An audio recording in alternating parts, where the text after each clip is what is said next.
Hello বন্ধুরা, কেমন আছো তোমরা সবাই? আজকে আমি আমাদের গ্রামের প্রাকৃতিক চিত্র আপনাদেরকে দেখানোর জন্য এসেছি। আমাদের গ্রামটা সবুজ শ্যামলে ভরা, চারিদিকে শুধু সবুজের সমারোহ।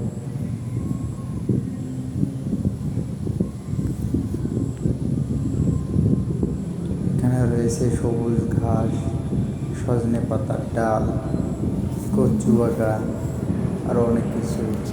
আমাদের গ্রামের ভিতর দিয়ে সবসময় এরকম প্লেন যাওয়া আসা করে বিদেশে।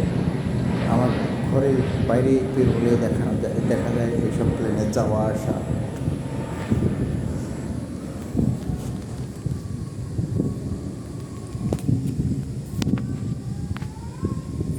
পেঁপে গাছে পেঁপে ধরেছে, দেখুন কত সুন্দর পেঁপে। পাকা পেঁপে দেখলে মন ভরে যায়। আসলে পেঁপে একটি সুস্বাদু খাবার।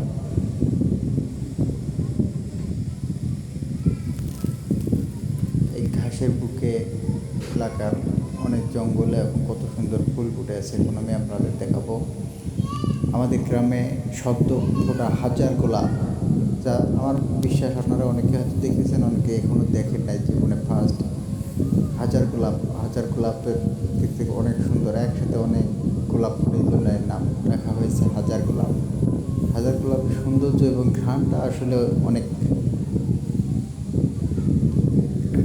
আমি যেখানে দাঁড়িয়েছি এই জায়গাটা, এই ফুলের ঘ্রাণে আমার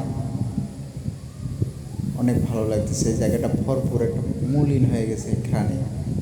আসলে সুন্দর, হাজার গোলাপের সৌন্দর্যটা অপরূপ।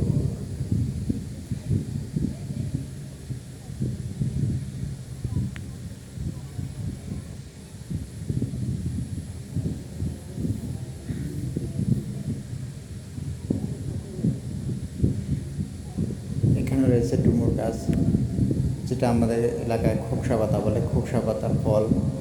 আর এখানে এর ভিতরে রয়েছে ছোটো ছোটো পাখির বাসা।